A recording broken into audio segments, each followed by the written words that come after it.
Assalamu alaikum wa rahmatullahi ta'ala wa barakatuh. Aujourd'hui, on va voir la correction de l'exercice numéro 4 de la série numéro 2 de la chimie. Concerne les grandeurs physiques liées à la quantité de matière pour premier bac, option sciences maths et sciences X. Donc, l'énoncé de l'exercice.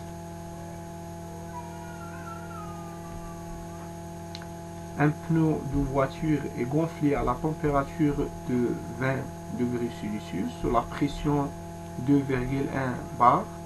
Son volume à l'intérieur supposé constant est égal 30 litres. La première question, quelle est la quantité de matière de l'air contient-il? 2. Après avoir roulé un certain temps, une vérification de pression est effectuée. Donc la pression est alors de 2,3 bar. Donc quelle est alors la température de l'air enfermé dans le pneu et exprimer le résultat dans l'échelle de la température usuelle. La troisième question, quelle est la valeur, donc les valeurs de pression conçues par les constructeurs pour un gonflage avec l'air sont-ils différentes pour un gonflage à l'azote? Les données, la constante du gaz parfait, donc R égale 8,314 en SI, Système international des unités. Donc avant de passer à la correction, il faut arrêter, bien stopper le vidéo et essayer de répondre sur les 3 questions avant de passer à la correction. Donc pour corriger, la première question, calculer la quantité de matière, petite n, de l'air, contient dans le pneu. Donc pour cela, nous pouvons considérer l'air comme gaz parfait. D'accord? Donc on a la température, on a la pression du gaz et on a le volume. Donc chaque état de gaz est caractérisé par les 4 variables d'état, sont la température, la pression, le volume et la quantité de matière. On va calculer.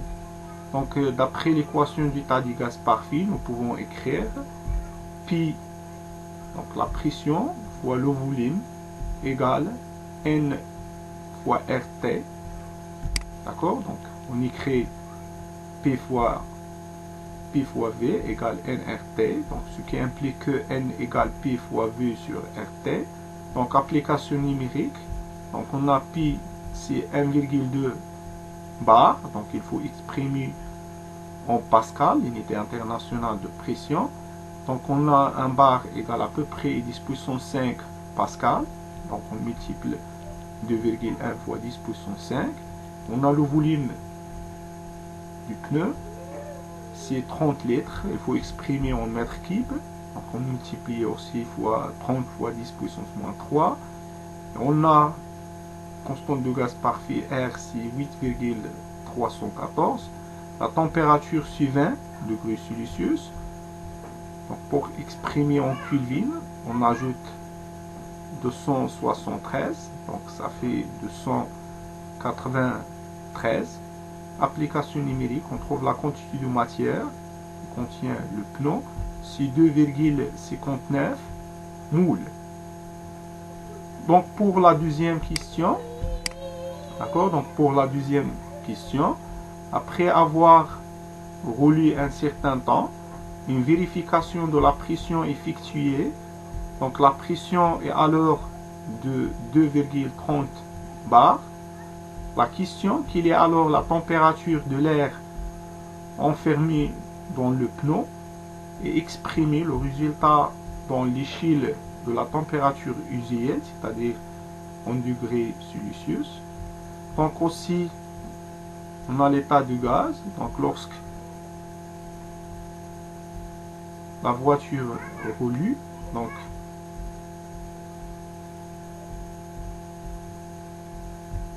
l'état du gaz va varier, donc la pression devient 2,3. Donc le volume, c'est le même volume, changeable, donc 30 litres. Donc on applique l'équation du état du gaz parfait et aussi la quantité de matière ne change pas. Donc pour calculer la température, donc d'après le gaz ou bien l'air comme un gaz parfait, donc on applique l'équation du état du gaz parfait, on écrit PV bien P' fois V, donc la pression il change, donc P fois V égale nRT', parce que la température aussi il change.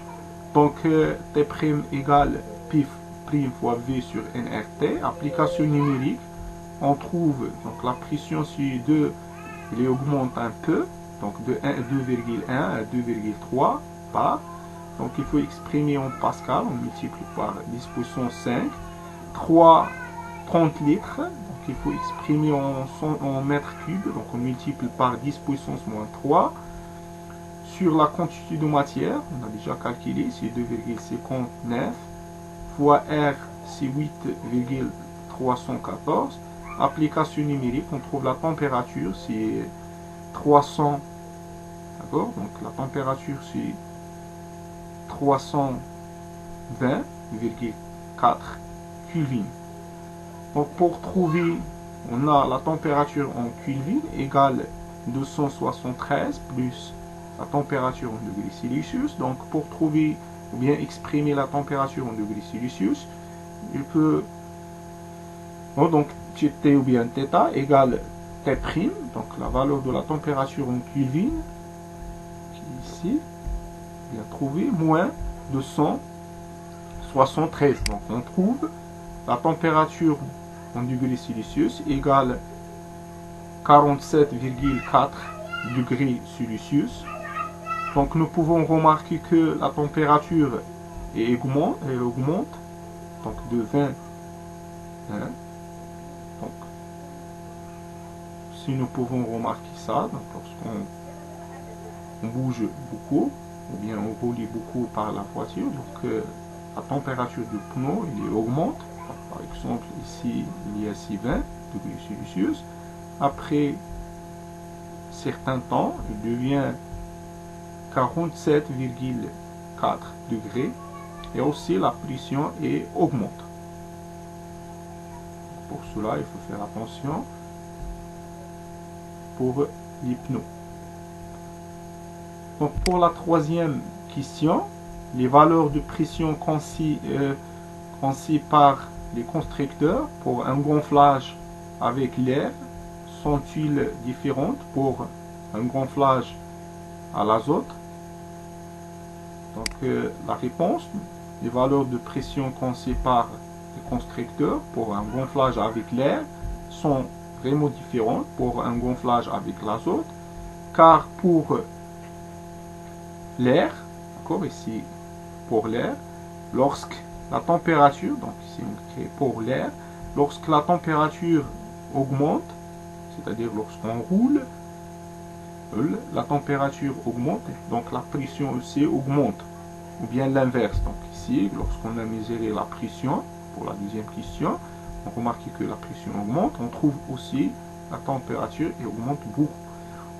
Donc on peut dire que l'air il est très influencé par la température. Donc lorsque la température augmente, la pression de l'air augmente. Mais par contre pour l'azote, lorsque la température augmente, il y a de très faibles influences sur la température et par conséquence aussi sur la pression. Donc la pression ne change pas beaucoup. Donc pour cela, les valeurs de pression conçues pour les constructeurs pour le gonflage en l'air sont différentes à les conçues pour le gonflage avec l'azote. Donc c'est la fin de cette vidéo, j'espère qu'elle est très utile pour vous. Je vous souhaite très bon courage. À la vidéo prochaine, Inch'Allah. Au revoir.